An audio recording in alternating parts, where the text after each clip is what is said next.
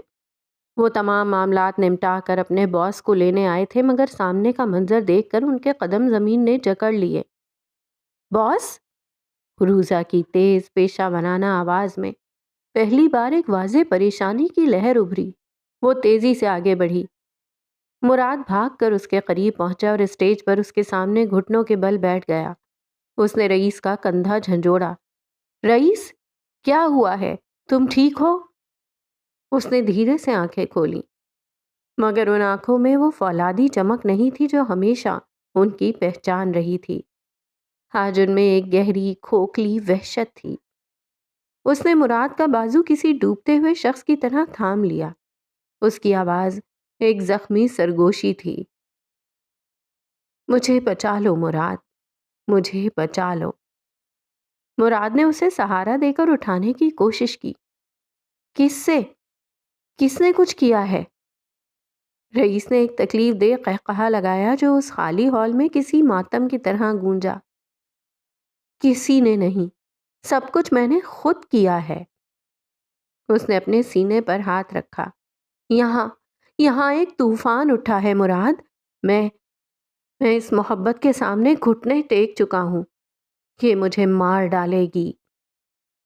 عروضہ جو خاموشی سے یہ سب دیکھ رہی تھی، اس نے ایک نظر رئیس کی ٹوٹی ہوئی حالت پر ڈالی، پھر مراد کے بے بس چہرے کو دیکھا۔ ایک لمحے کے لیے اس کے تاثرات سخت ہوئے، اس کے جبڑے بھینچ گئے اور آنکھوں میں وہی بے رحم شفاف چمک لوٹ آئی جو اس کی پہچان تھی۔ وہ ایک جھٹکے سے مڑی اور ہال کے دروازے کی جانب بڑھی۔ اس کی چال میں ایک مہلک ارادہ تھا۔ اس کا ہاتھ بے اختیار پینٹ میں لگی گن کی طرف بڑھا۔ کہاں جا رہی ہو عروضہ؟ رئیس کی آواز میں اچانک اتنی توانائی آئی کہ وہ ایک جھٹکے سے اٹھ بیٹھا۔ وہ رکی مگر پلٹی نہیں۔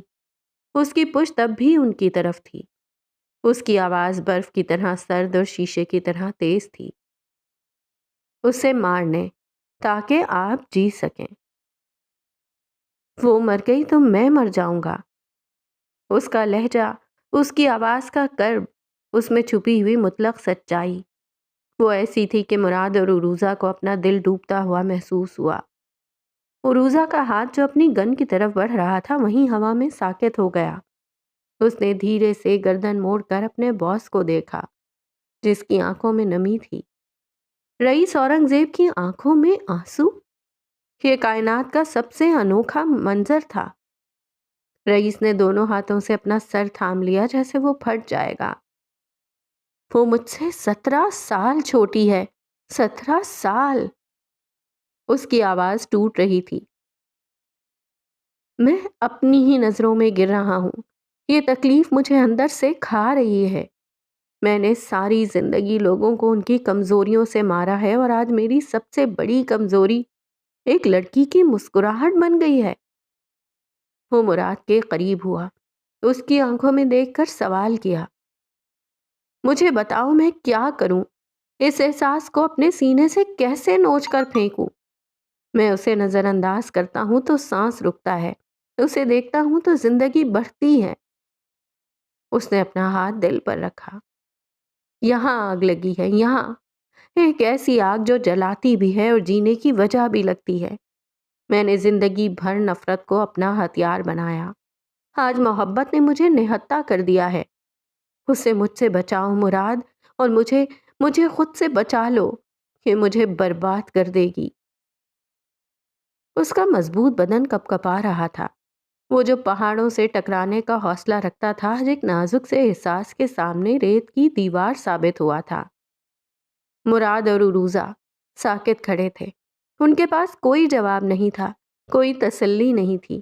آج پہلی بار ان کا بے رحم ہر چال کو پہلے سے بھانپ لینے والا افریت باس زندگی کے شطرنج میں ایک ایسی شہ مات کھا چکا تھا جس کا کوئی توڑ نہیں تھا۔ خالی ہال کی مدھم روشنیوں میں رئیس اورنگزیب کی ٹوٹی ہوئی سرگوشیاں گونجتی رہیں، مجھے بچا لو مراد۔ اور یہ التجا صرف ایک شخص کے لیے نہیں تھی، یہ پوری کائنات سے، خود اپنے وجود سے، ایک جنگ ہارتے ہوئے سپاہی کی آخری بے بس پکار تھی۔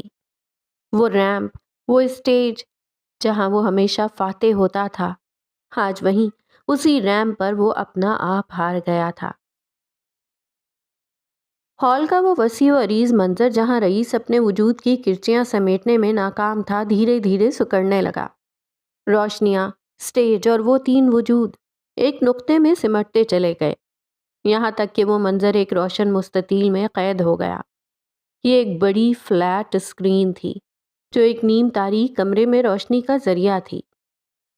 اسکرین کی سرد روشنی گھنگریالے بالوں والی ایک عورت کے چہرے پر پڑ رہی تھی جس کی نظریں ساکت تھیں۔ اس کے ہاتھ میں پاپ کارن کا ایک بڑا پیالہ تھا، مگر اس کے ہاتھ بے حرکت تھے۔ وہ ایک مجسمے کی طرح اسکرین پر نظر آنے والے ٹوٹے ہوئے شخص کو دیکھ رہی تھی۔ رئیس کی آخری التجا، مجھے بچا لو، جب اسکرین کے اسپیکروں سے ابھری تو اس نے دھیرے سے پاپ کارن کا پیالہ اپنے سامنے رکھی میز پر رکھ دیا۔ اس کی حرکت میں ایک عجیب ٹھہراؤ تھا، جیسے کسی شکاری کو اپنے شکار کے آخری سانس کا انتظار ہو۔ کچھ لمحے گہری خاموشی طاری رہی، پھر اس خاموشی کو چیرتا ہوا ایک نقرئی قہقہا اس کے حلق سے آزاد ہوا۔ وہ ہنسی، سریلی اور خوبصورت تھی، مگر اس میں فتح کی ایک ایسی سفاکی تھی جو سننے والے کے دل میں ہیبت طاری کر دے۔ ہنستے ہوئے جب اس کا سر پیچھے کو گیا تو اس کے گلے میں پہنا چھوٹا سا سنہری مکڑی کا لاکٹ چھت پر جلتے مدھم بلب کی روشنی میں ایک لمحے کے لیے چمکا اور بجھ گیا، جیسے کسی خطرے کا اشارہ ہو۔ وہ سادہ سیاہ پینٹ کے اوپر ایک ڈھیلی ڈھالی سفید شرٹ پہنے ہوئے تھی۔ اس کے گھونگھریالے بال شانوں پر بکھرے ہوئے تھے، جو حد درجہ گھونگھریالے تو نہیں تھے، مگر ان میں ایک ایسی بے ترتیبی اور دلکشی تھی جو اسے پراسرار اور بے پناہ حسین بنا رہی تھی۔ اس نے اپنی کرسی سے اٹھ کر اسکرین کی طرف قدم بڑھایا، جہاں اب بھی رئیس کا بے بس چہرہ نظر آ رہا تھا۔ وہ اس سے ایسے مخاطب ہوئی جیسے وہ اسے سن رہا ہو۔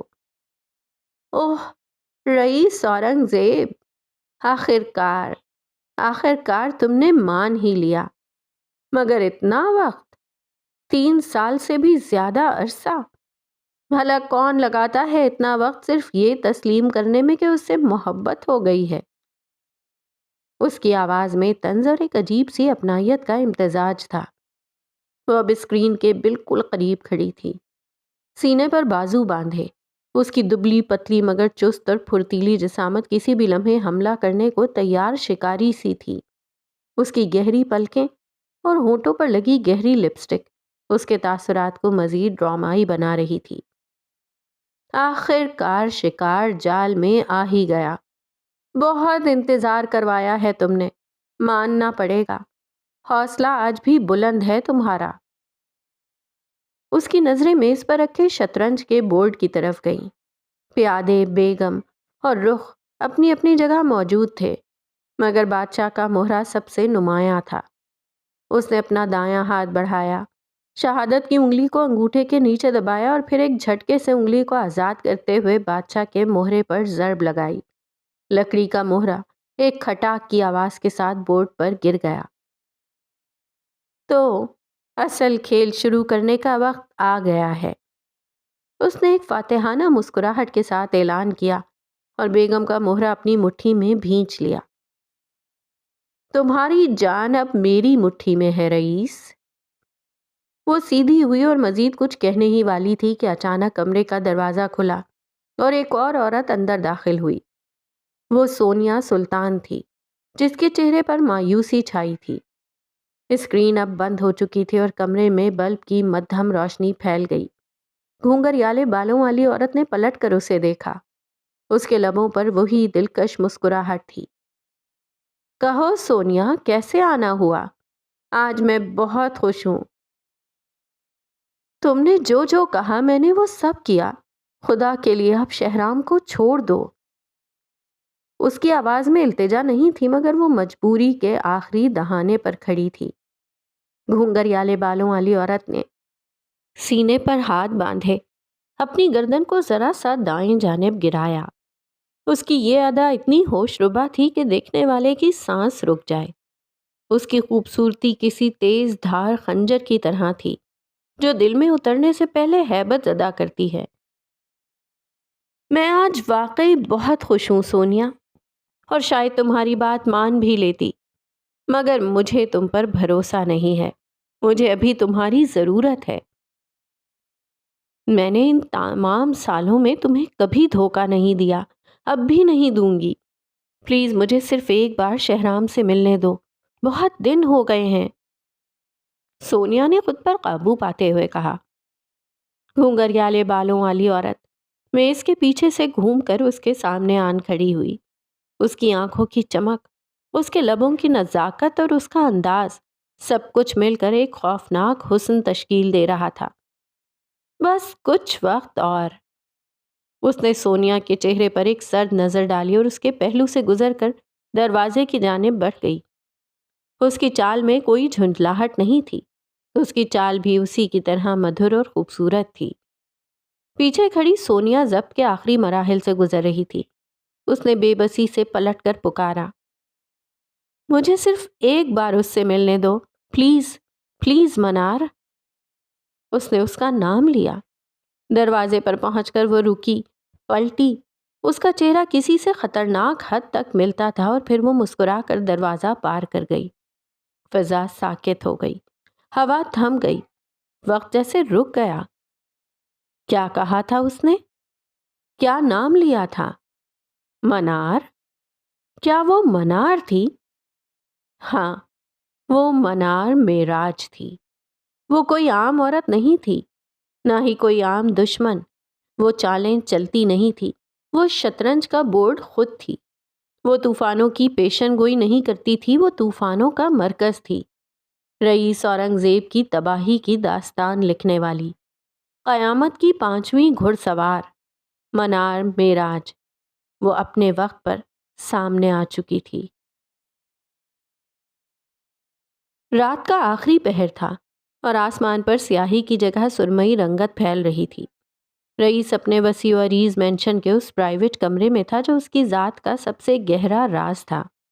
وہ اس دیوار کے سامنے کھڑا تھا جہاں ایک بڑے سے فریم میں منار کا پورٹریٹ آویزاں تھا، ایک ایسا پورٹریٹ جو ماضی میں اس کی ہر سوچ کا محور رہا تھا، مگر آج اس کی آنکھوں میں منار کے لیے کچھ نہیں تھا، نہ دکھ، نہ پچھتاوا، نہ غصہ اور نہ ہی محبت، نہ نفرت، صرف ایک سرد بیگانگی تھی، جیسے کسی پرانے زخم کا نشان جو اب درد نہیں دیتا۔ وہ ایک سادہ سے گہرے نیلے رنگ کے سوٹ میں ملبوس تھا، اس کے بال سلیقے سے بنے ہوئے تھے اور اس کے چہرے پر وہ سکون تھا جو طوفان گزر جانے کے بعد آتا ہے۔ منار کا وہ کالا سایہ جو برسوں سے اس کے وجود پر ایک عفریت کی طرح مسلط تھا، چھٹ چکا تھا۔ کھڑکی کے پردوں سے چھن کر آتی فجر کی پہلی پاکیزہ روشنی نے اسے اپنی لپیٹ میں لے لیا تھا، جیسے کائنات خود اس کے نئے جنم کا جشن منا رہی ہو۔ اس نے اپنی نگاہیں پورٹریٹ پر جمائے رکھیں۔ اس میں قید منار کی آنکھیں آج بھی اسے دیکھ رہی تھیں، مگر اب ان میں وہ طاقت نہیں تھی جو اسے بے بس کر سکے۔ مراد ٹھیک کہتا تھا، اس کی آواز پرسکون اور گہری تھی۔ تم میری محبت نہیں، میرا گلٹ تھی منار، ایک ایسا بوجھ جسے میں محبت کا نام دے کر اپنے کندھوں پر اٹھائے پھرتا رہا۔ اس نے ٹراؤزر کی جیبوں میں ہاتھ ڈالے اور ایک قدم آگے بڑھایا۔ تم میری وہ غلطی تھی جس کا کفارہ میں خود کو اذیت دے کر ادا کر رہا تھا۔ تم وہ اندھیرا تھیں جسے میں اپنی قسمت سمجھ بیٹھا تھا، مگر ہر رات کی ایک صبح ہوتی ہے۔ اور آج؟ اس نے ایک گہری سانس اپنے اندر بھری، جیسے اپنے وجود سے آخری بچی کچی تاریکی بھی نکال رہا ہو۔ آج میں خود کو اس گلٹ سے آزاد کرتا ہوں۔ یہ کہتے ہی وہ آگے بڑھا اور دیوار پر لگے اس بھاری پورٹریٹ کو اپنے ہاتھوں سے اتارا۔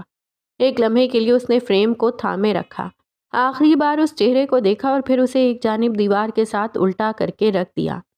جیسے ہی پورٹریٹ اس کے ہاتھوں سے جدا ہوا، اسے محسوس ہوا جیسے اس کے کندھوں پر پڑا منوں کا وزن ایک دم اتر گیا ہو، اس کا وجود ہلکا پھلکا ہو گیا ہو۔ سانسیں گہری اور آسان ہو گئیں، اس کے لبوں پر ایک حقیقی آزاد مسکراہٹ ابھری اور وہ واپس پلٹا۔ اس کے پیچھے میز پر مخمل کے کپڑے میں لپٹا ایک اور پورٹریٹ رکھا تھا، اسی سائز کا، اتنا ہی بڑا، اس نے کپڑا ہٹایا اور پورٹریٹ کو اپنے دونوں ہاتھوں میں اٹھایا۔ اس کی حرکتوں میں ایک عجیب تقدس تھا، جیسے وہ کوئی شاہکار نہیں بلکہ اپنی عبادت اٹھا رہا ہو۔ اس نے پورٹریٹ کو اسی دیوار پر اسی جگہ نصب کر دیا جہاں چند لمحے پہلے منار کی تصویر تھی۔ اس پورٹریٹ میں موجود لڑکی کا چہرہ پہلے پورٹریٹ والی لڑکی سے ہو بہو ملتا تھا۔ وہی نقوش، وہی پیشانی، وہی لب، چہرہ ایک ہی تھا مگر شخصیت بالکل مختلف تھی۔ وہ منار کی تاریکی کے برعکس روشنی کا ایک حالہ تھی۔ سیاہ لمبی اسکرٹ، سفید بلاؤز اور شانوں پر بکھرے کھلے بالوں میں وہ اسٹیج پر کھڑی تھی۔ اسپاٹ لائٹ کی تیز روشنی صرف اسی پر پڑ رہی تھی اور اس نے ہاتھ میں مائک تھاما ہوا تھا۔ یہ پچھلی رات کی تصویر تھی، وہ روپ جو اسے ہمیشہ یاد رہے گا۔ رئیس اس تصویر کے سامنے کھڑا ہو گیا۔ اس کی آنکھوں میں اب وہ فولادی چمک نہیں تھی بلکہ ایک نرمی اور گہرائی تھی۔ میں جانتا ہوں یہ بہت غلط ہے۔ اس کی آواز اب ایک سرگوشی تھی، ایک اعتراف تھا۔ میں جانتا ہوں یہ مجھے نہیں کرنا چاہیے، مگر میں بے بس ہوں۔ تم سے جو میرے احساسات جڑ چکے ہیں وہ روایتی نہیں ہیں، وہ دنیا کے اصولوں اور معاشرے کے پیمانوں سے بہت بلند ہیں۔ تم وہ ہو جو کبھی کوئی نہیں ہو سکتا۔ اس نے اپنا ہاتھ بڑھایا اور دھیرے سے تصویر کے شیشے پر انگلیاں پھیرنا چاہی مگر ہمت نہیں ہوئی۔ ہاتھ ہوا میں ہی معلق ہو گیا۔ تم واقعی فجر ہو، میری زندگی کی وہ صبح جس نے میرے وجود سے منار کی طویل اور تاریک رات کو ختم کر دیا ہے۔ وہ ایک قدم پیچھے ہٹا۔ فجر کی تصویر اس دیوار پر ایسے لگ رہی تھی جیسے وہ ہمیشہ سے یہیں کے لیے بنی ہو۔ میں نے زندگی بھر نفرت اور طاقت سے دنیا کو جیتا ہے، مگر تمہارے سامنے میں ہر روز خود کو ہارنا چاہتا ہوں۔ مجھے اس ہار میں جو سکون ملتا ہے وہ کبھی کسی فتح میں نہیں ملا۔ تم میرا گناہ نہیں ہو، تم میری پہلی عبادت کی طرح ہو۔ وہ سانس لینے کو رکا۔ میں جانتا ہوں تم نے مجھے کیا مقام دے رکھا ہے اور میں جانتا ہوں مجھے کیا کرنا ہے۔ اس کے گلے کی گلٹی ابھر کر معدوم ہو گئی۔ وہ اس کے لیے مسیحا تھا۔ وہ ضبط کے کڑے مراحل سے گزر رہا تھا۔ رات بھر خود سے لڑنے کے بعد بالآخر وہ خود پر قابو پا چکا تھا۔ فجر کی پہلی کرنیں اب کمرے میں پوری طرح پھیل چکی تھیں اور رئیس اورنگزیب کا چہرہ ان کرنوں میں چمک رہا تھا۔ وہ اب پچھلی رات والا ٹوٹا ہوا شخص نہیں تھا بلکہ ایک ایسا مرد تھا جس نے اپنی سب سے بڑی جنگ جیت لی تھی، خود اپنے خلاف جنگ، اور اس جنگ کا انعام دیوار پر مسکرا رہا تھا۔ صبح کی پہلی نقرئی لکیر جب مشرقی افق پر نمودار ہوئی تب ولی کی گاڑی آہستگی سے ترنم ہاؤس کے وسیع گیٹ سے اندر داخل ہوئی۔ یہ پروجیکٹ ایک شاندار کامیابی تھی مگر اس کامیابی کی قیمت تھکن اور بے چینی کی صورت میں وصول کی گئی تھی۔ ہال سے سیدھا منار اور پھر تمام معاملات سمیٹتے سمیٹتے صبح ہو گئی تھی اور اب وہ اسے واپس چھوڑنے آیا تھا۔ گاڑی پورچ میں رکی تو انجن کی آواز کے ساتھ ہی رات بھر کا شور بھی جیسے تھم گیا۔ فجر نے سر سیٹ سے ٹکا رکھا تھا۔ آنکھیں بند تھی مگر وہ سو نہیں رہی تھی۔ اس کا ذہن اب تک پچھلی رات میں اٹکا تھا۔ اس کا جسم تھکن سے چور تھا مگر روح ایک نئی توانائی سے سرشار تھی۔ ولی نے اسے دیکھا، اس کے چہرے پر پھیلے سکون اور تھکن کے ملے جلے تاثرات کو پڑھا، پھر کچھ کہے بغیر دروازہ کھولا اور باہر نکل گیا۔ چند لمحوں بعد فجر کی طرف کا دروازہ آہستگی سے کھلا۔ ہم پہنچ گئے۔ اس کی آواز صبح کی خاموش فضا میں ایک نرم سرگوشی کی طرح تھی۔ فجر نے آنکھیں کھولیں اور اس کی طرف دیکھا، پھر وہ باہر نکل آئی۔ اب وہ دونوں ایک دوسرے کے سامنے کھڑے تھے۔ رات کے ہنگامے اور لوگوں کے ہجوم کے بعد یہ پہلی تنہائی تھی، پہلا پرسکون لمحہ تھا جہاں صرف وہ دونوں تھے اور ان کے درمیان معلق انکہے جذبات۔ اس نے اپنے بالوں کو جو اب ایک ڈھیلے سے جوڑے میں بندھے تھے بے خیالی میں ٹھیک کیا۔ اس کی نظریں ولی کے چہرے پر جمی تھیں۔ کیا میں نے سب ٹھیک کیا؟ اس کی آواز میں ایک ہلکی سی لرزش تھی۔ یہ فجر معراج کی آواز نہیں تھی جو دنیا کے سامنے اعتماد سے بولتی تھی۔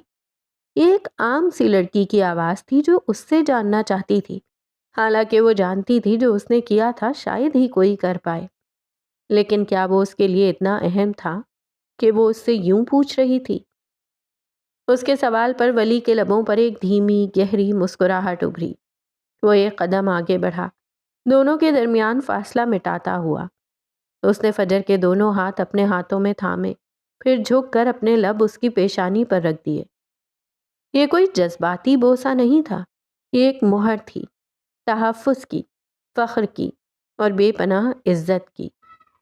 فجر کی آنکھیں خود بخود بند ہو گئیں۔ سکون کی ایک میٹھی لہر اس کے پورے وجود میں پھیل گئی۔ چند لمحے وہ یوں ہی کھڑا رہا جیسے اس لمحے کو اپنی روح میں جذب کر رہا ہو۔ پھر اس نے خود کو پیچھے ہٹایا اور اس کے چہرے کو دیکھا جو اب بھی اس کے لمس کے زیر اثر تھا۔ مجھے تم پر فخر ہے، وہ ایک دلکش بے نیازی سے مسکراتے ہوئے بولا۔ اس کی آواز میں وہ اپنائیت اور مان تھا کہ فجر اپنے چہرے پر پھیلتی سرخی نہ چھپا سکی۔ زندگی میں پہلی بار کسی نے اس سے یہ کہا تھا۔ تعریفیں بہت سنی تھیں، مگر کسی نے اس پر یوں کھلے دل سے فخر کا اظہار نہیں کیا تھا۔ یہ احساس دنیا کی ہر کامیابی سے بڑھ کر تھا۔ اس نے دھیرے سے اپنا چہرہ اٹھا کر ولی کو دیکھا۔ جو ان ہاتھوں نے کیا ہے وہ شاید ہی کوئی کر سکے۔ اس نے اس کے ہاتھوں کو اوپر اٹھایا۔ بائیں ہاتھ کی انگلی پر سوئی لگنے کی بدولت زخم تھا۔ اس کی ہتھیلی پر بھی کانچ لگا تھا۔ دونوں جگہ پر سنی پلاسٹر لگا ہوا تھا۔ ولی نے وہ ہاتھ اوپر کیا اور ہتھیلی کو دھیرے سے لبوں سے لگایا۔ وہ اسے دیکھتی رہی اور پھر دھیرے سے بولی، تھینک یو۔ اس کی آواز میں سچائی تھی۔ کس لیے؟ وہ فجر کے وقت کے بعد اپنی فجر کو دیکھ رہا تھا۔ اس کا چہرہ اس وقت کائنات کی سب سے حسین شے لگ رہا تھا۔ میرا ساتھ دینے کے لیے، مجھے یہ یقین دلانے کے لیے کہ میں اکیلی نہیں ہوں۔ مائی پلیزر بیگم۔ اس نے انگریزی اور اردو کا حسین امتزاج استعمال کرتے ہوئے کہا، اور اس لفظ بیگم میں اتنا حق تھا کہ فجر کا دل ایک نئی دھڑکن سے آشنا ہوا۔ وہ مسکرا دی۔ وہ جانتی تھی کہ یہ صرف ایک شو کا اختتام نہیں، بلکہ ان کی کہانی کا ایک نیا خوبصورت آغاز تھا۔ ولی کا ہاتھ تھامے اسے ایسا محسوس ہوا جیسے اس نے صرف ایک شو نہیں جیتا، بلکہ اپنی زندگی کی سب سے بڑی جنگ جیت لی ہو، خود پر یقین کی جنگ۔ اور صبح کی وہ پہلی کرن جو ترنم ہاؤس کی دیواروں پر پڑ رہی تھی، جیسے ان دونوں کے اس خاموش عہد کی گواہ بن گئی تھی۔ پروجیکٹ رانیہ ایک طوفان تھا جو گزر چکا تھا، مگر اس کی لہریں اب بھی شہر کے فیشن اور ادب کے حلقوں میں ٹھانٹھے مار رہی تھیں۔ آج ہر میگزین کے سرورق پر فجر معراج کے ڈیزائنز کی دھوم تھی تو ہر ادبی جریدے میں فلک کے لکھے گئے کانسیپٹ کی تعریف۔ مگر اس کامیابی کی دونوں معمار اس وقت ایک پرسکون گھر کے لاؤنج کے صوفے پر یوں بیٹھی تھیں جیسے دنیا و مافیہا سے کوئی سروکار ہی نہ ہو۔ فجر نیم دراز سر پر تیل کی چمپی کیے ہوئے تھی جو اس نے اماں کے تانوں سے بچنے کے لیے لگایا تھا۔ اس کے قریب ہی بیٹھی فلک تھی، ہاتھ میں ایک کتاب تھی اور چہرے پر گہری سنجیدگی۔ سامنے میز پر چائے کے 2 کپ، بکھرے ہوئے نوٹس اور ایک کھلا ہوا لیپ ٹاپ تھا جس پر کسی مشہور فیشن بلاگر کا آرٹیکل چمک رہا تھا۔ پروجیکٹ رانیہ، جہاں لباس کہانی بن جاتا ہے۔ تبھی باورچی خانے سے اماں کی بلند آواز گونجی جس میں فکر اور خفگی کا ملا جلا تاثر تھا۔ بانو، جا کر دیکھو ذرا، اس لڑکی نے اپنے سر پر تیل ڈالا ہے یا نہیں؟ بانو نے کچن کے دروازے سے جھانکتے ہوئے اپنی مسکراہٹ دبائی۔ اماں، تیل تو لگا لیا ہے باجی نے، اب بال مزید اچھے ہو جائیں گے۔ ہاں، تاکہ کل جب گنجی ہو تو اخبار والے یہی تیل بیچنے کا اشتہار چھاپیں اس کی تصویر کے ساتھ۔ نہیں اماں، بال تو گھنے ہیں فجی باجی کے، اتنی جلدی نہیں اتریں گے۔ وہ جب گھر ہوتی تھی اسے یوں ہی ڈسکس کیا جاتا تھا، اس لیے پرسکون سی بیٹھی تھی۔ اسے عادت تھی۔ آج پورے منار کو چھٹی تھی اور اس وقت وہ اپنا فون دیکھ رہی تھی۔ ڈھیروں تعریفی ای میلز، کامنٹس اور میسیجز تھے۔ یہ کوئی حال ہے یہ اس کا؟ آنکھوں کے نیچے دیکھو تو سیاہ غار بنے ہیں۔ کیا فیشن کی دیوی بنتے بنتے خود چڑیل بننے کا ارادہ ہے؟ فجر جانتی تھی اسے ہی سنایا جا رہا تھا اور وہ ڈھیٹ بن کر سن رہی تھی۔ فلک نے کتاب سے نظریں ہٹائے بغیر دھیمے سے کہا، پھپھو، چڑیلیں بھی تو فیشن کرتی ہوں گی، شاید فجر ان کے لیے اپنی اگلی کلیکشن ڈیزائن کر رہی ہو۔ اماں کے تانوں سے بچنے کے لیے میں یہ بھی کر سکتی ہوں۔ اس نے بیٹھتے ہوئے چائے کا کپ اٹھایا۔ تانوں سے تب بچتی جب شادی کر کے اپنے گھر کی ہو جاتی۔ اماں کا آزمودہ تیر ٹھیک نشانے پر لگا۔ بانو نے اس بار اپنی ہنسی روکنے کی کوئی کوشش نہ کی اور کھل کر ہنس دی۔ لو اماں، شادی تو ہو گئی ہے باجی کی، اب بس رخصتی کر دیں، ولی بھیا اور کتنا انتظار کریں گے؟ ہاں، میرے کام سے میری شادی ہو چکی ہے، اس نے باور کرانا ضروری سمجھا، اور اس شادی کا حق مہر تھا پروجیکٹ رانیا، جو ہم دونوں نے مل کر ادا کر دیا ہے۔ فلک نے بھی لقمہ دیا۔ بس کر دو تم دونوں اپنی فلسفے کی دکان، اماں نے چمچ ہلا کر دھمکی دی۔ شام کو فخر اور فاخرہ آ رہے تھے، اسی لیے کھانے کی تیاریاں ابھی سے شروع تھیں۔ اٹھو اور آ کر ٹماٹر کاٹو، تمہاری شہرت تمہارے لیے سالن نہیں بنائے گی۔ اماں نے سیدھا فجر پر وار کیا۔ دنیا مجھے کریٹو ڈیزاسٹر کہہ رہی ہے اور آپ لوگ مجھے ٹماٹر کاٹنے پر لگا رہے ہیں، اس نے کس قدر ڈرامائی انداز میں کہا۔ تو کیا تمہاری تعریف میں قصیدے پڑھ کر پلیٹ میں سجا دیں؟ اماں نے ترکی بترکی جواب دیا۔ وہ اٹھ کھڑی ہوئی۔ چلو فلک، میرے ٹماٹر کاٹنے پر بھی کوئی کہانی لکھ ڈالو۔ عنوان ہوگا ٹماٹر، آنسو اور ایک ڈیزائنر کی قربانی۔ فلک نے فوراً نام پیش کیا۔ جیسی ہی فجر کچن میں داخل ہوئی، بانو اس کے سر کو دیکھتے ہوئے بولی، یہ تیل بڑا برکت ہے فجی باجی، ایک بار میں نے لگایا تھا تو اگلے ہی ہفتے میرا رشتہ پکا ہو گیا تھا۔ فجر نے مصنوعی خوف سے آنکھیں پھیلائیں۔ بانو، یہ بات تم نے پہلے کیوں نہیں بتائی؟ میں ابھی شیمپو کر کے آتی ہوں۔ وہ فوراً مڑی، لیکن اس کے پیچھے آئی فلک نے اسے اندر کی جانب دھکیلا۔ ڈرامے مت کرو، تم شادی شدہ ہو۔ اور اس گفتگو میں پہلی بار فجر کے لبوں پر دھیمی سی مسکراہٹ ابھری۔ ولی کا چہرہ تصور کے پردے پر لہرایا۔ اماں نے کنکھیوں سے ٹماٹر کاٹتی فجر کو دیکھا۔ ہاتھ پر لگے سنی پلاسٹر سمیت وہ ٹماٹر کاٹ رہی تھی۔ اماں کے لبوں پر سخت گیری کا پہرا تھا، مگر آنکھوں میں چھپی ممتا اور سکون سورج کی آخری کرنوں کی طرح چمک رہا تھا۔ کچن میں پیاز اور ٹماٹر کی مہک، سرسوں کے تیل کی خوشبو اور بے تکلف ہنسیوں کی بازگشت گھل مل رہی تھی۔ باہر دن کامیابی کے شور میں ڈھل رہا تھا، مگر اس گھر کے اندر زندگی اپنی سادہ، مکمل اور بے مثال دھن پر رواں دواں تھی۔ شہر کے پوش علاقے میں واقع منار فیشنز کی شیشے سے بنی عمارت اس صبح کچھ الگ الگ سی لگ رہی تھی۔ سورج کی کرنیں جب بڑی بڑی ونڈو پینلز پر پڑیں تو ایسا لگا جیسے عمارت نے خود روشنی اوڑھ لی ہو۔ نیچے استقبالیہ کے ڈیسک سے لے کر اوپر ڈیزائن اسٹوڈیوز تک ہر چہرے پر مسکراہٹ تھی، ہر قدم میں ایک چمک تھی، ایک فتح کی چمک۔ پروجیکٹ رانیا کی کامیابی نے صرف ایک شو نہیں جیتا تھا، اس نے ایک بیانیہ بدل دیا تھا۔ آج فجر معراج حسب معمول وقت سے پہلے آفس پہنچی تھی۔ پیشانی پر اعتماد، آنکھوں میں گہری سنجیدگی اور وجود میں وہ توازن جسے برسوں کی ریاضت نے چمکایا تھا۔ اس نے کالے رنگ کی کھلی ڈریس پینٹ اور ہلکی زرد سلک کی شرٹ کے اوپر کھلا لمبا ہم رنگ بلیزر پہن رکھا تھا۔ پونی ٹیل میں بندھے بال اور سادہ کانوں میں چھوٹے چمکتے ٹاپس۔ اس کے انداز میں کوئی مصنوعی فیشن نہیں تھا، بلکہ وہی تھا جو وہ تھی، طاقت، وقار اور شعور۔ دفتر کے لاؤنج میں داخل ہوتے ہی ٹیم کی نظریں اس پر جا ٹھہریں۔ سرگوشیاں شروع ہوئیں۔ وہ آ گئی ہیں، آج تو وہ بالکل الگ الگ لگ رہی ہیں۔ اب دیکھنا کیا اناؤنس کرتی ہیں۔ سرگوشیاں اس تک پہنچ رہی تھیں۔ ہال میں ہر رنگ تھا، designers, marketing team, photographers, craft work shop سے آئے ہوئے لڑکے، اور وہ دو لڑکیاں بھی جو رانیا کے اسٹیج پر پہلی بار اسٹیج پر چلی تھیں۔ پروجیکٹ کے بعد منار کی میل باکس کولیبریشن کی درخواستوں سے بھر چکی تھی۔ معروف برانڈز نے پارٹنرشپ کی بات کی تھی، ہر بڑے فیشن ہاؤس نے آنکھ اٹھا کر منار کو دیکھا تھا، مگر فجر نے اپنی توجہ ان ڈی ایمز پر رکھی تھی جو سوشل میڈیا پر ٹیگ ہو رہے تھے، جن سے اسے سروکار تھا۔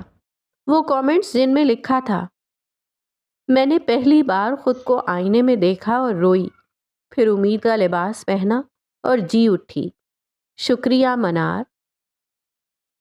میرے شوہر نے کہا تم پاگل ہو، مگر میں اس شو میں گئی۔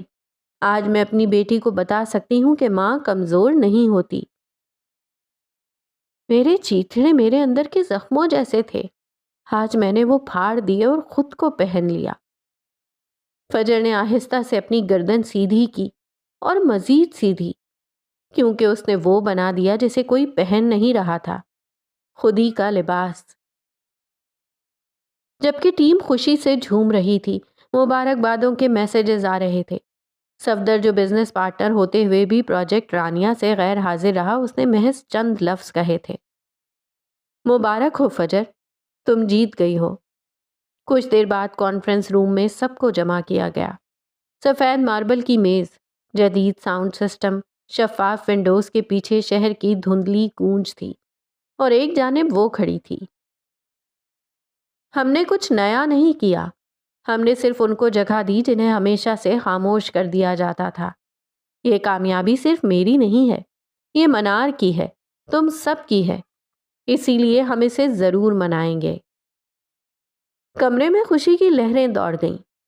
چھوٹی سی تقریب رکھیں گے، بس اپنی ٹیم کے لیے، کوئی شو آف نہیں ہوگا، صرف وہ سب جو پروجیکٹ رانیہ کی روشنی میں جھلملائے۔ اس کی ایک خوشخبری سے منار کے مختلف سیکشنز میں چہل پہل بڑھ گئی۔ ڈیزائن اسٹوڈیو میں نئے تھیمز پر بات ہو رہی تھی۔ ڈیزائنرز اب کچھ نیا کرنا چاہتے تھے۔ کیفے میں وہی سب لڑکیاں کھل کر بول رہی تھیں جو کبھی سہم کر سائے میں کھڑی رہتی تھیں۔ ہر لڑکی نے اپنے روپ کو، اپنی جلد کو، اپنے وقار کو اوڑھ لیا تھا۔ اکاؤنٹس ٹیم بھی آج زیادہ زندہ دل لگ رہی تھی، کیونکہ آج منار صرف پیسے کا نہیں، جذبے کا نام بن گیا تھا۔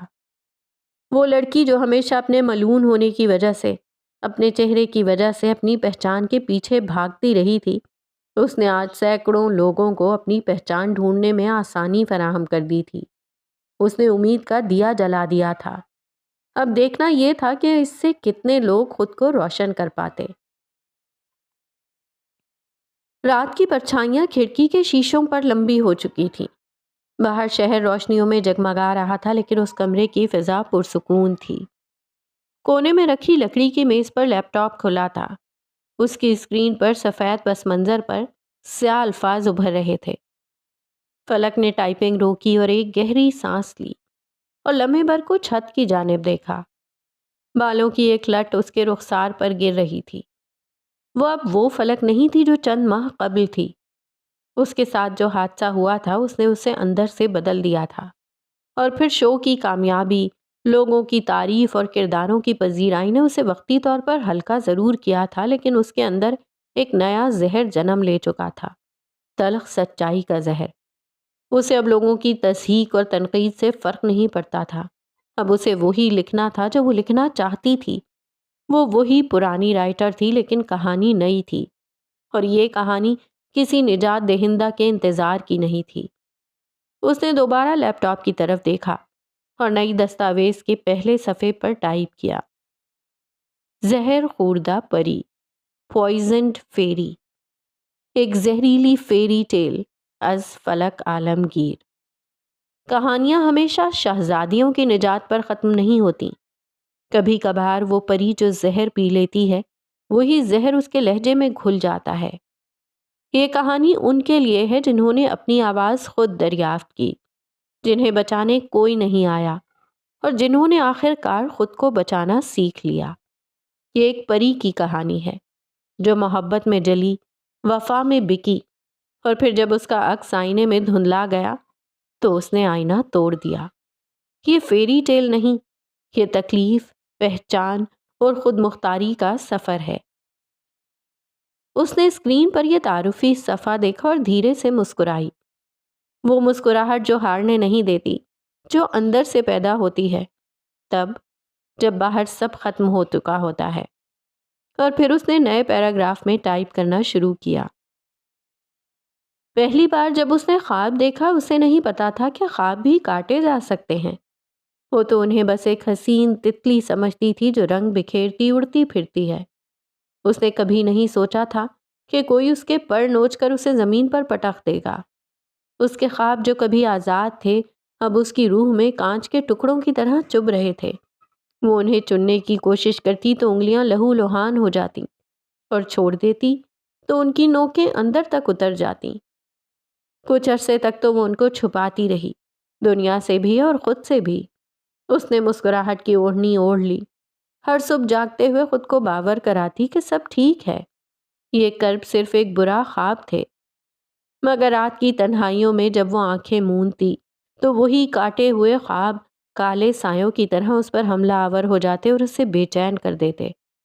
آخر ایک دن اس نے فیصلہ کر لیا، اب وہ ان خوابوں کو چننے یا چھپانے کی بجائے انہیں ہتھیار بنائے گی۔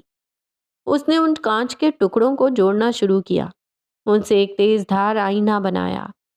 یہ آئینہ صرف اس کی اپنی حقیقت نہیں دکھاتا تھا بلکہ ان تمام چہروں کو بے نقاب کرتا تھا جنہوں نے اس کے خوابوں کو کاٹا تھا۔ یہ خودداری کا آئینہ تھا اور اب وہ اس آئینے میں اپنی نئی پہچان دیکھ رہی تھی، ایک ایسی پہچان جو خوابوں سے نہیں بلکہ زہر سے بنی تھی۔ کمرے میں صرف کی بورڈ کی کلک کلک تھی اور باہر رات گہری ہو رہی تھی۔ اندر ایک اور کہانی جنم لے رہی تھی، فلک کی کہانی، اس فلک کی جو اب زخموں سے نہیں زہر سے لکھنا سیکھ گئی تھی۔ شہر پر برستی بارش تھم چکی تھی مگر اسپتال کی چمکدار کھڑکیوں پر اب بھی پانی کی بوندیں موتیوں کی طرح ٹھہر کر نیچے بہہ رہی تھیں۔ باہر کا سناٹا اندر کی گہری خاموشی کو مزید پراسرار بنا رہا تھا۔ ایسا لگ رہا تھا جیسے وقت خود بھی ٹھہر گیا ہو۔ اچانک اس سکتے کو توڑتا ہوا دروازہ ایک ہلکی سی آواز کے ساتھ کھلا۔ فجر اندر داخل ہوئی۔ اس کے ہر قدم میں ایک بے چینی تھی، جیسے وہ سیدھی دل سے چلی ہو، دماغ سے نہیں۔ اس کا سانس تھوڑا بے ترتیب تھا، سینے کی دھڑکن معمول سے تیز محسوس ہو رہی تھی۔ سیاہ بلیزر کے اندر اس کا رسمی لباس تھا جو اس کی پیشہ ورانہ شخصیت کی عکاسی کر رہا تھا، لیکن اس کے چہرے پر وہ عام رسمی سنجیدگی نہیں تھی بلکہ ایک گہرا درد چھپا تھا۔ آنکھوں میں تھکن تھی، جیسے اس نے کئی مشکل گھڑیاں گزار کر یہاں تک رسائی حاصل کی ہو۔ اس کے ہونٹ ایک باریک لکیر میں ڈھل گئے تھے، گویا وہ اپنے جذبات کو ضبط کرنے کی آخری کوشش میں کر رہی ہو۔ بیڈ پر روحی لیٹی تھی، اس کے گالوں کی زردی اس کی بیماری کا واضح اشارہ تھی، مگر اس کی آنکھوں میں ایک ایسی چمک تھی جو اس کی حالت پر بھاری تھی، وہی چمک جو فجر کی سوشل میڈیا تصویروں میں جھلکتی تھی، جسے روحی اپنی کہانیوں میں پڑھتی اور اپنی ہمت میں ڈھالتی تھی۔ اس نے جیسے ہی فجر کو دیکھا اس کے چہرے پر ایک پھیکی سی مسکراہٹ پھیل گئی جو لمحوں میں اس کی تمام تکلیف کو پسے پشت ڈال گئی۔ فجر آپی، کمزوری کے باوجود اس آواز میں ایک غیر معمولی قوت تھی۔ فجر نے دروازہ پیچھے سے آہستگی سے بند کیا، جیسے وہ نہیں چاہتی تھی کہ کوئی باہر کی آواز یا دنیا کی پریشانیاں اس خاص لمحے کو خراب کریں۔ اس نے اپنا مہنگا پرس کرسی پر تقریباً پھینکا اور دھیرے سے بیڈ کے پاس جا بیٹھی، جیسے کسی نازک شے کو چھونے کی احتیاط کر رہی ہو۔ کیسی ہو روحی؟ اس نے نرم ترین لہجے میں پوچھا، جیسے وہ روز ایسے ہی بولتی ہو۔ اس کی آواز میں وہ اپنائیت تھی جو دنیا کی تمام تکلفات سے ماورا تھی۔ دنیا میں کچھ بھی نارمل نہ ہو مگر ان دونوں کے بیچ کی انسیت سب کچھ تھی، اور وہ سچ تھی۔ فجر کی روحی بہن کی طرح نہیں، اولاد کی طرح عزیز ہو گئی تھی۔ اس کی طبیعت دن بدن بگڑ رہی تھی۔ روحی اس سے ملنا چاہتی تھی اور وہ اپنی اہم میٹنگ چھوڑ کر آئی تھی۔ میں ٹھیک ہوں، بس تھوڑا سا بور۔ اس نے گردن کا زاویہ بدلا، آنکھوں میں وہی شرارت تھی جو اس کی عمر کے ہر بچے میں ہوتی ہے، چاہے وہ جس بھی حالت میں ہو۔ ایک کینسر والے بہت بور لوگ ہوتے ہیں۔ فجر نے بمشکل مسکراہٹ ضبط کی جو اس کے اندر کے درد کو لمحہ بھر کے لیے بھلا گئی۔ تو اب تم کینسر والوں پر بھی طنز کرنے لگی ہو؟ اس نے ہلکے سے اسے ڈپٹا تاکہ ماحول میں تھوڑی اور روشنی بکھر سکے۔ کیوں نہیں؟ وہ مجھے بور کرتے ہیں تو میں بھی انہیں تھکا دوں گی۔ روحی نے اپنے کمزور ہاتھوں کو حرکت دی جیسے وہ واقعی کینسر کو تھکا رہی ہو۔ پتہ ہے، آج تم نے میری سب سے اہم میٹنگ کینسل کروا دی۔ اس ڈیل پر ہماری پوری کمپنی کی تقدیر کا انحصار تھا، لیکن میں اسے چھوڑ کر آئی ہوں۔ سوری۔ روحی نے شرمندگی سے نظریں چرائیں۔ اسے لگا جیسے اس نے واقعی فجر کو مشکل میں ڈال دیا تھا۔ وہ بس اس سے ملنا چاہتی تھی۔ اگر مجھے آج صرف ایک جگہ جانا ہوتا تو وہ یہی ہوتی، تمہارے پاس۔ یہ ڈیل اس تعلق سے زیادہ قیمتی نہیں جس میں ہم دونوں جڑے ہیں۔ فجر اسے بتانا چاہ رہی تھی کہ وہ اس کے لیے اہم تھی۔ روحی نے دھیرے سے اس کی انگلیاں تھام لی۔ اس کا لمس برف کی طرح ٹھنڈا اور نازک تھا، پھر بھی اس میں ایک غیر معمولی گرمی تھی۔ میں ہر رات دعا کرتی ہوں کہ اگر میں ٹھیک ہو گئی تو میں آپ کے ساتھ منار میں کام کروں گی، آپ کی طرح کاسٹیومز بناؤں گی، لوگوں کو امید دوں گی، اور اگر نہ ہو سکی تو میں فخر سے کہوں گی کہ میں فجر معراج کو جانتی ہوں اور مجھے ان سے محبت ہے۔ یہ جملہ ایک ننھی سی روح کی اتنی بڑی خواہش فجر کے اندر کہیں ٹوٹ کر بکھر گیا۔ اس کے دل کے ریشے ایک ساتھ ٹوٹے مگر اس کے چہرے پر تبسم باقی رہا۔ اس نے اپنی آنکھوں کو پلک جھپک کر نمی سے پاک کیا اور اپنے لبوں کو تھوڑی سی جنبش دی۔ تم منار کی روح ہو روحی۔ تم نے وہ پہنا جو ہم نے صرف سوچا تھا، امید کا لباس۔ یہ کوئی ڈریس ڈیزائن نہیں کر سکتا، صرف تم جیسا دل جو اتنی مضبوطی سے دھڑکتا ہے۔ کمرے میں گہری خاموشی چھا گئی، فقط ڈرپ مشین کی ہلکی سی بیپنگ اور باہر بارش کے بعد بہتے پانی کی سرگوشی سنائی دے رہی تھی۔ یہ خاموشی ان دونوں کے مضبوط رشتے کا گواہ تھی، جہاں الفاظ کی ضرورت نہیں تھی۔ اگر میں ٹھیک ہو گئی نا، روحی نے ایک گہرا سانس لیا جیسے وہ آنے والے دن کا خواب دیکھ رہی ہو، تو سب سے پہلے آپ کے لیے ایک ہیل ڈیزائن کروں گی، بہت اونچی، بالکل آپ کی شخصیت جیسی، تاکہ جب آپ چلیں تو زمین بھی تھوڑا ہچکچائے اور آپ کی طاقت کو محسوس کرے۔ فجر بے ساختہ مسکرا دی، وہی مسکراہٹ جو اس کے اندر سے نکلی تھی، کسی گہرے کرب کے نیچے سے جو اس نے اب تک چھپا رکھا تھا۔ اس سے پہلے وہ کچھ کہتی، روحی کا اگلا سوال حاضر تھا۔ مسٹر سکار نہیں آئے؟ وہ اب بے چین تھی۔ آئے ہیں، ضروری کال سننے گئے تھے، ابھی آ رہے ہوں گے۔ اور فلک آپی؟ وہ راستے میں ہیں۔ اور رئیس انکل؟ وہ سب کے بارے میں جان لینا چاہتی تھی۔ وہ پچھلے 20 دنوں سے بزنس ٹور پر ہیں، شو کے بعد میں نے نہیں دیکھا، فجر نے اطمینان سے بتایا۔ شو کے چند دن بعد وہ چلا گیا تھا اور ابھی تک واپس نہیں آیا تھا۔ نہ اس سے بات ہو رہی تھی، نہ وہ کوئی جواب دے رہا تھا۔ اس سے رابطہ ناممکن تھا۔ ان کی تقریب اس کی وجہ سے رکی ہوئی تھی۔ اسپانسر کے بغیر وہ کیسے تقریب کی خوشی منا سکتے تھے؟ وہ کب آئیں گے؟ روحی نے آنکھیں چھوٹی کر کے پوچھا۔ اسے وہ سب عزیز ہو گئے تھے۔ آج کل میں؟ اس نے جو سنا تھا بتا دیا۔ کیا مسٹر سکار آپ کے ہسبینڈ ہیں؟ اس کے اگلے سوال پر وہ ٹھٹکی اور پھر گردن ہلا کر جواب دیا، ہاں۔ یہی حقیقت تو اس کی زندگی میں چین کی گھڑی تھی۔ آپ لوگ کب اپنی شادی اناؤنس کر رہے ہیں؟ بھویں سکیڑے پوچھ رہی تھی۔ وہ سب جان لینا چاہتی تھی۔ بہت جلد۔ وہ بس مسکرائی۔ اب تم جلدی سے ٹھیک ہو جاؤ تاکہ ہم اکٹھے ایک پوری کلیکشن بنائیں گے تمہارے نام پر۔ پکا؟ روحی کی آنکھوں میں ایک نئی چمک ابھری جو بیماری کے زرد رنگ پر حاوی ہو گئی۔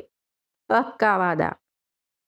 فجر نے اپنے دل پر ہاتھ رکھا، اس وعدے کی گہرائی کو محسوس کرتے ہوئے۔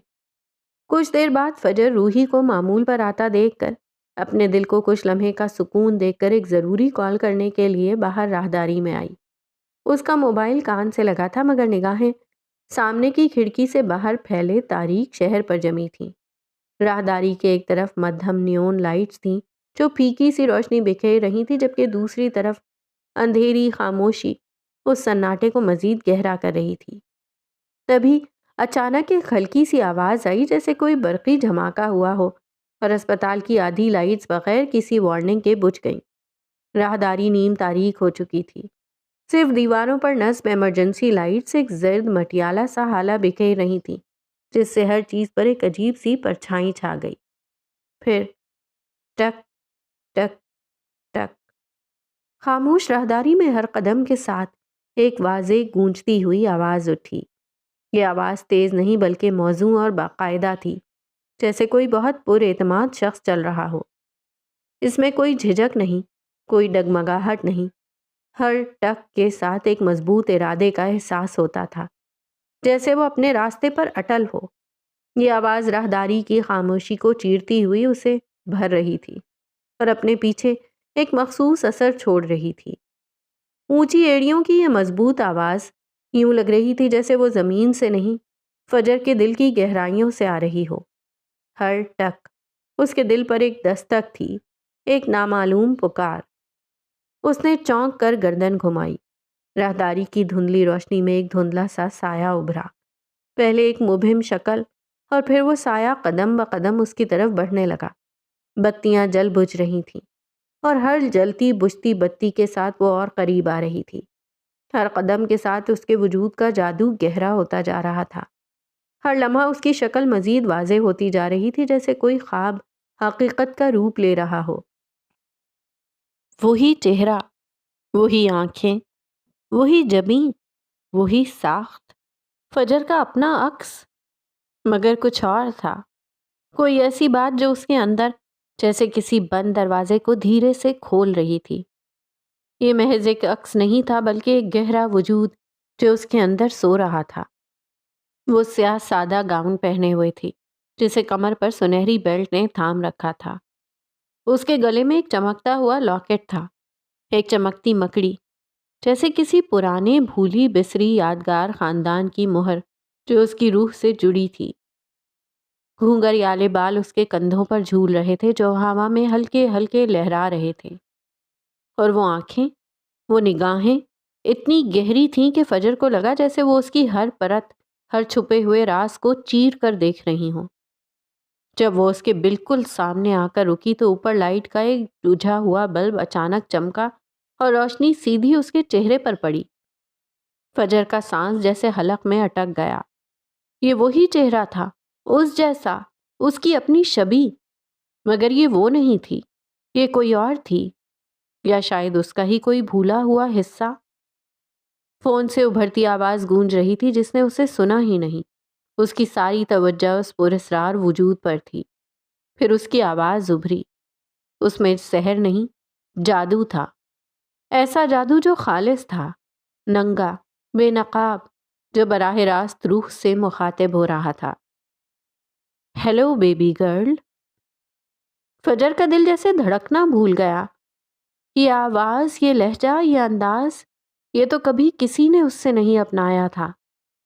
اس میں ایک ایسی اپنائیت تھی جو اجنبی نہیں بلکہ کسی اندرونی قدیم رشتے کی نشانی تھی۔ وہ آہستہ سے اس کے گرد گھومنے لگی، بالکل دائرے کی صورت میں، جیسے کوئی پراسرار رسم ادا کر رہی ہو۔ اس کی چال میں وقار نہیں، اعلان تھا، ایک ایسا اعلان جو فجر کی روح کو جگا رہا تھا، مگر وہ خود ساکت تھی، بالکل ساکت۔ جانتی ہو میں کون ہوں؟ جب تم نہیں تھیں تب میں تھی۔ اس کی آواز میں گونج تھی جیسے ماضی کی صدائیں لوٹ آئی ہوں۔ جب تم نے خود کو کھو دیا میں تمہارے اندر چھپ گئی۔ وہ جھکی، فجر کی آنکھوں میں گہرائی سے جھانکا۔ میں تمہارا حصہ ہوں اور تم میرا۔ اس کا ہر لفظ فجر کے وجود کے اندر گونج رہا تھا۔ تم نے جو چھوڑ دیا میں وہی پہن کر آئی ہوں، تم نے جو چھپا دیا میں وہی دکھانے آئی ہوں۔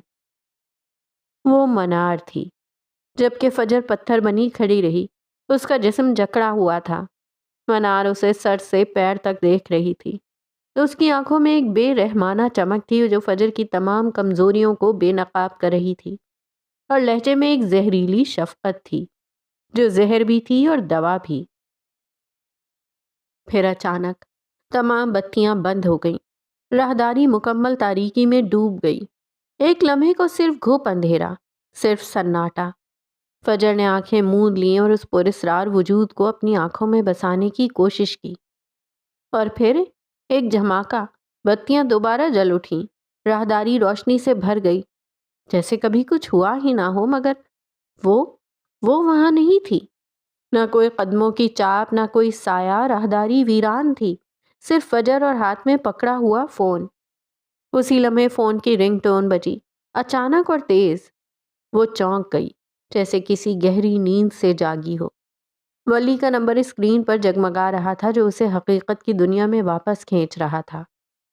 اس نے خشک لبوں پر زبان پھیری، ایک گہری سانس لی جو اس کے اندر کی لرزش کو چھپا نہ سکی۔ قدم واپس روحی کے کمرے کی سمت مڑے، مگر اس کے دل میں کوئی نئی لرزش، کوئی نامعلوم شناسائی پھسلتی رہی۔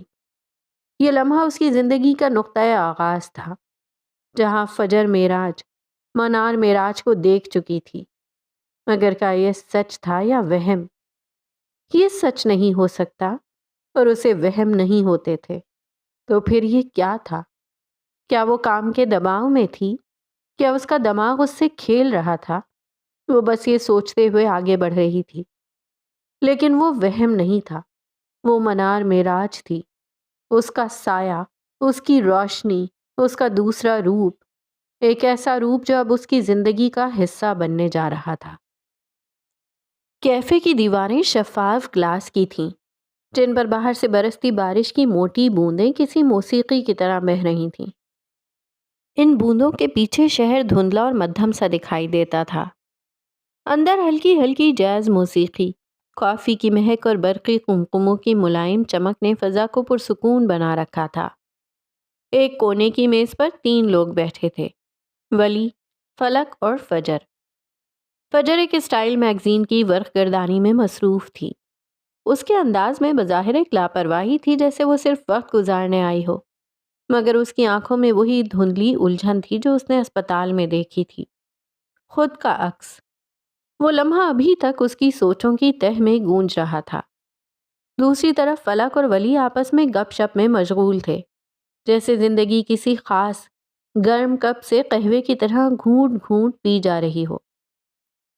تم بہت اچھے ہو ولی، فلک نے کافی کا سپ لیتے ہوئے کہا۔ اپنی بیوی کی ساری باتیں مانتے ہو؟ ولی نے ابرو اچکائے۔ اگر اتنا ہی اچھا ہوں تو رخصتی میں ہیلپ کر دیں، میں اپنی بیوی کو لے کر اسکاٹ لینڈ جانا چاہتا ہوں۔ فجر نے میگزین سے نظریں نہیں ہٹائیں، مگر لبوں پر ہلکی سی جنبش پیدا ہوئی۔ کیا پتہ رخصتی کے بعد تم بدل جاؤ، فلک نے مسکراہٹ ضبط کرتے ہوئے کہا۔ مجھے اپنی جان بہت پیاری ہے، مرنے کا کوئی شوق نہیں۔ اس نے جان بوجھ کر ڈرامائی انداز اپنایا اور فجر کی طرف دیکھا، جو اب بھی خاموشی سے ورق پلٹ رہی تھی۔ نہیں، پھر تمہیں فجر کریلے اور ٹینڈے کھلائے گی۔ فجر نے آخرکار میگزین بند کیا، ایک نظر ان دونوں پر ڈالی اور پھر نپے تلے انداز میں اپنا کافی کا کپ اٹھا لیا۔ آنکھوں میں ہلکی سی چمک ابھری۔ ولی نے فوراً سوالیہ نگاہوں سے پوچھا، کیا واقعی؟ فجر نے کندھے ہلکے سے اچکائے۔ بائی دا وے، میں اسپورٹس مین ہوں، سب کھا لیتا ہوں۔ فجر نے گہری سانس لی۔ وہ کیسے بھول سکتی تھی کہ وہ رگبی کا بیسٹ پلیئر تھا۔ تم تو وہ ہو جو زہر بھی مزے سے پی لیتے ہیں، فلک نے فوراً لقمہ دیا۔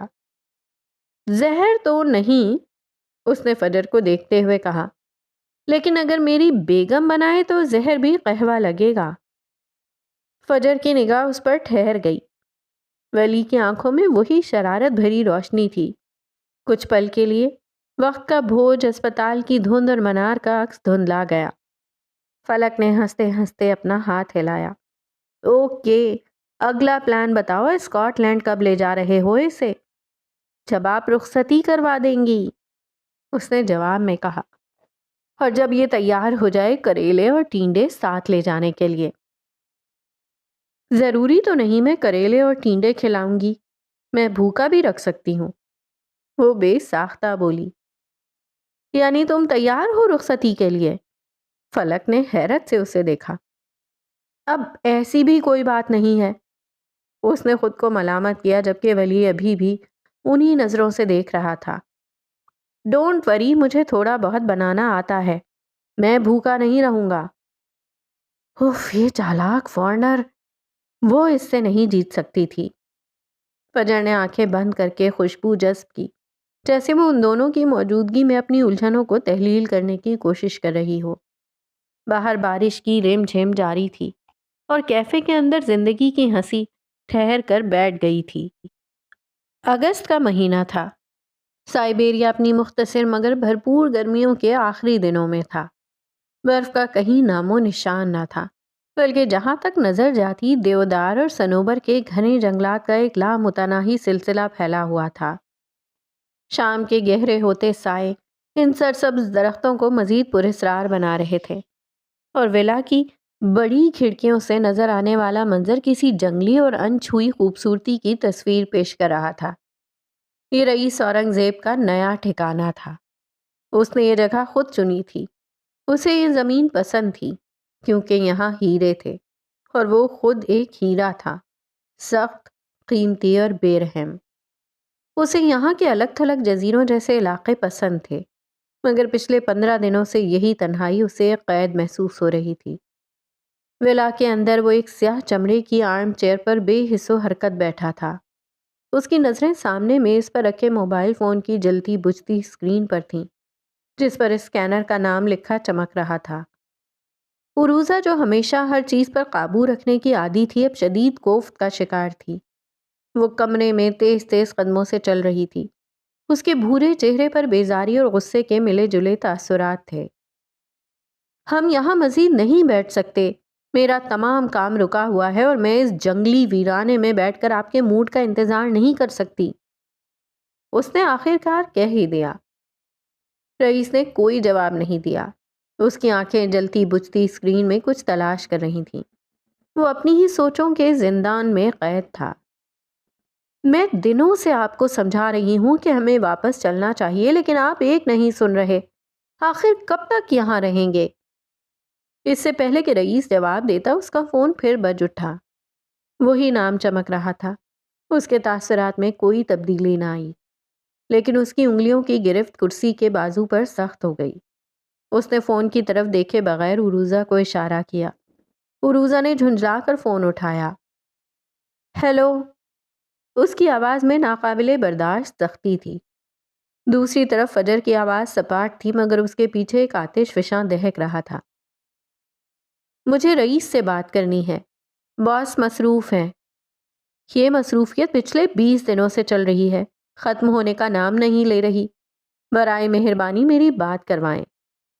کہا نا وہ مصروف ہیں، تمہیں سمجھ نہیں آتی؟ عروزہ کا لہجہ اب توہین آمیز ہو رہا تھا۔ اس کا بس چلتا تو وہ اسے جان سے مار دیتی۔ اپنے ڈرامے بند کرو اور میری بات کرواؤ۔ وہ بھی سیدھی ہوئی تو عروزہ کا بھورا چہرہ سرخ پڑ گیا۔ تم مجھ سے ایسے بات نہیں کر سکتی۔ مجھے تم سے بات کرنے میں دلچسپی ہے بھی نہیں۔ فون اسپیکر پر ڈال دو، میں خود کر لوں گی۔ عروزہ کے چہرے پر ایک جنگ چھڑ گئی، پیشہ ورانہ وقار اور ذاتی انا کی، لیکن رئیس کے سامنے فجر کی بات کو رد نہیں کیا جا سکتا تھا۔ اس نے دانت پیستے ہوئے فون اسپیکر پر رکھا اور اسے میز پر رکھ دیا۔ کمرے کی خاموشی کو فجر کی گونجتی ہوئی آواز نے توڑا، ایسی آواز جو سائبیریا کے گھنے جنگلات کی خاموشی کو چیر دے۔ ڈارک لارڈ صاحب، بہت ہو گئی آپ کی یہ گمشدگی۔ مجھے نہیں پتا آپ کے دماغ کا کون سا پرزا ڈھیلا ہوا ہے، لیکن جو بھی ہے اسے کس لیں۔ مجھے آپ کی ضرورت ہے۔ میری پوری ٹیم، میرا ایونٹ، سب کچھ آپ کے انتظار میں رکا ہوا ہے۔ اگر آپ میں آنے کی ہمت نہیں ہے تو صاف صاف بتا دیں تاکہ میں کوئی اور انتظام کروں۔ اس طرح بزدلوں کی طرح چھپنے کا کیا مطلب ہے؟ کال کے آخر میں اس کا لہجہ اتنا کاٹدار تھا جیسے اس نے 20 دنوں کا سارا زہر ایک ہی سانس میں اگل دیا ہو۔ پھر ایک گہرا سناٹا چھا گیا۔ ایک نئی زندگی چاروں جانب دوڑ گئی۔ اسے رئیس کی ضرورت تھی۔ اس نے کہا، اسے رئیس کی ضرورت ہے۔ کال کٹ چکی تھی لیکن الفاظ ہوا میں تیر رہے تھے۔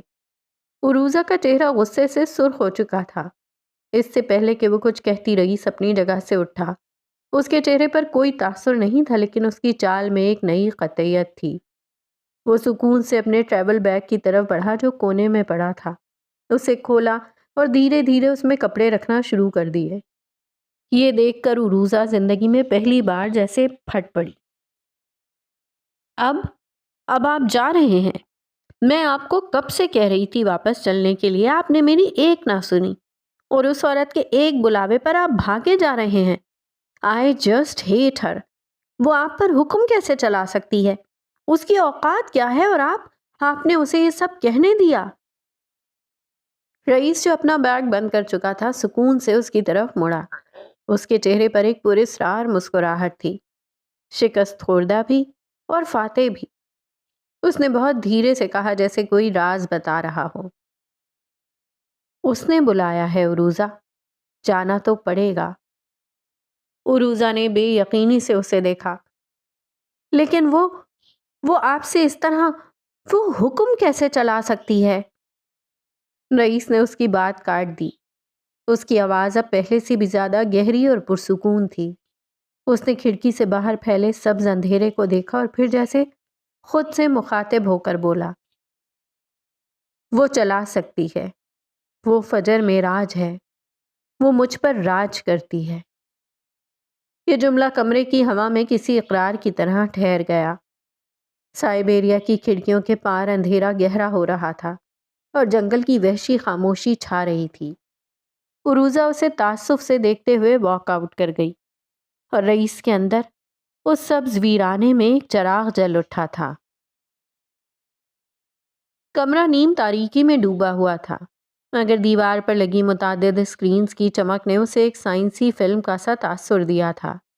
ہر اسکرین پر ایک الگ زاویے سے کوئی ویڈیو فیڈ جاری تھی، کہیں کوئی عمارت، کہیں کسی گلی کا منظر، کہیں کسی گلی کی سیڑھیاں، اور ایک اسکرین پر ایک عورت کے دھندلے خد و خال جس کے گھنگریالے بال ہوا میں لہرا رہے تھے۔ دیواروں پر نوٹس بورڈز لگے تھے جن پر دھاگوں سے جڑی فائلیں، تصاویر اور ہاتھ سے لکھے گئے چند رمز آویزاں تھے۔ فضا میں عجیب سا سکوت تھا، جیسے یہاں وقت بھی سانس روکے بیٹھا ہو۔ کمرے کے بیچ میں ایک چرمی کرسی پر جنید بیٹھا تھا، تھکا ہوا، جھنجھلایا ہوا، اور ایک چھوٹی میز کے کونے پر کوہنی ٹکائے بیزاری سے ولی کو گھور رہا تھا، جو سیاہ پولو شرٹ اور بیگی کارگو پینٹ پہنے، بال پیچھے جمائے، ایک ہاتھ میں کولڈ کافی کا مگ تھامے کمرے کے کونے میں کھڑا تھا۔ اس کی نظریں اسکرینز پر تھیں، سرد، بے تاثر اور اتنی گہری کہ سامنے کیمرے بھی ان کے آگے دھندلے پڑ جائیں۔ وہ جتنا ہنستا اور بولتا دکھائی دیتا تھا اتنا ہی کم کھلتا تھا، اور جو کچھ بولتا تھا وہ ہمیشہ بعد میں کسی واقعے کی بنیاد بنتا تھا۔ میں تو سمجھا تھا تمہارا ماموں اور تمہاری بیوی ہی عفریت ہے، تم سے ان سے بھی بڑے عفریت نکلے ولیم، تم بہت بڑے ڈیش ہو۔ جنید کی آواز میں خفگی سے زیادہ بے بسی تھی، جیسے اسے اپنی بے اختیاری کا شدت سے احساس ہو رہا ہو۔ ولی کی مسکراہٹ ابھری، لیکن وہ دل کو بہلانے والی مسکراہٹ نہیں تھی۔ وہ ایسی تھی جیسے کسی نے ابھی ایک چال چلی ہو اور وہ نتیجے کا مزہ لے رہا ہو۔ وہ ہمیشہ سب سے آخری چلنے والا دکھائی دیتا تھا، مگر شطرنج کی بساط پر وہ پیادہ تھا جو راہ بدلتے ہی وزیر بن جاتا تھا۔ خطرناک، ناقابل پیشن گوئی اور فیصلہ کن۔ کم از کم دھوکے باز نہیں ہوں، وہ دھیرے سے بولا۔ فرض کرو میری بیوی کو پتہ چل گیا کہ تم منار میں سونیا سلطان کے کہنے پر آئے تھے، تو وہ تمہارا کیا حال کرے گی؟ تمہارا کیریئر تباہ۔ جنید کا چہرہ تپتے ہوئے سوال سے پگھلنے لگا۔ ہاں، لیکن میں نے منار کو کبھی دھوکہ نہیں دیا، میں نے سونیا سلطان کو منع کر دیا تھا۔ ولی نے جواب نہیں دیا، بس ایک نظر جنید پر ڈالی، وہ نظر جو سادہ دکھائی دیتی تھی لیکن اس کے پیچھے درجنوں فیصلے، تجزیے اور خدشات چھپے ہوتے تھے۔ وہ عام نظر آتا تھا کیونکہ وہ چاہتا تھا لوگ اسے عام سمجھیں، مگر جو ایک بار اس کی نظر میں آ جائے وہ کبھی ویسا نہیں رہتا جیسا پہلے تھا۔ تم پر کون یقین کرے گا؟ ولی نے کولڈ کافی کا مگ لبوں سے لگایا۔ اس کا لہجہ نرم تھا مگر ہر لفظ نوکدار۔ تم میرے ساتھ یوں نہیں کر سکتے، بھول گئے میں نے تمہاری کورٹ میرج میں ہیلپ کی تھی، تبھی تو تم یہاں بیٹھے ہو، تبھی تمہیں موقع دے رہا ہوں۔ اس کی نظریں اب بھی اسکرین پر جمی تھیں جبکہ لبوں پر مسکراہٹ ابھر کر غائب ہو گئی۔ وہ بظاہر ایک سادہ سا کردار لگتا تھا مگر اس کے اندر ایک پورا جنگی نقشہ چھپا تھا جہاں ہر شخص اپنی جگہ پر بٹھایا جا چکا تھا اور کوئی بھی اس نقشے سے باہر نہیں نکل سکتا تھا۔ اور کیا کہا تم نے؟ ہیلپ کی تھی؟ یہ تو مجھے اب پتا چلا ہے کہ تمہارے انکل نے مجھے کتنی بری طرح لوٹا تھا۔ اسکرین پر اس لمحے ایک فریم تھما، ایک چہرہ، ایک یاد، ایک خفیہ راہ۔ ہاں تو تمہیں کیا لگتا ہے کورٹ میرج کرنا اتنا آسان ہے؟ بیٹا جو تم کر رہے ہو نا اپنے ماموں کو بنا بتائے، اگر ان کو پتا چلا تو تم بے موت مارے جاؤ گے۔ ولی کی آنکھوں میں لمحہ بھر کو ایک مدھم شعلہ چمکا۔ فی الوقت تو مجھے بہت ضروری کام کرنے ہیں، موت کو بعد میں دیکھ لیں گے۔ اس نے ایک اسکرین پر انگلی رکھی۔ یہ بتاؤ اس کا پتہ ملا یا نہیں؟ ہاں ڈھونڈ لیا ہے، ولی نے پہلے بے بسی سے کہا، پھر جیب سے ایک کاغذ نکال کر اس کی طرف بڑھایا۔ اس نے سرسری نظر سے پتہ دیکھا، ایک بار ہونٹوں کو بھینچا، پھر کپ اٹھا کر میز پر رکھا، ایک طرف سے سیاہ کیپ اٹھائی، چہرے پر ماسک لگایا، بالکل ویسے ہی جیسے وہ ریکارڈنگ کرنے نکلتا تھا، مگر آج کام اس سے زیادہ اہم تھا۔ دھیان رکھنا، یہ کہتے ہی وہ نکل گیا۔ کمرے میں اب صرف جنید اور اس کی بے بسی رہ گئی۔ اس نے مایوسی سے اپنی انگلیوں سے بال نوچے۔ اچھا بھلا لیگل ایڈوائزر تھا، اس فارنر نے مجھے جاسوس بنا دیا ہے۔ وہ کلس کر رہ گیا۔ اور ولی، اس کے بارے میں کہا جاتا تھا کہ وہ شطرنج کا بادشاہ نہیں تھا، وہ سب سے آخری پیادہ تھا، مگر وہی پیادہ تھا جو آگے بڑھ کر تخت بدل سکتا تھا۔ وہ ولیم تھا، ولی بھی، وہ زمین تھا، آسمان بھی۔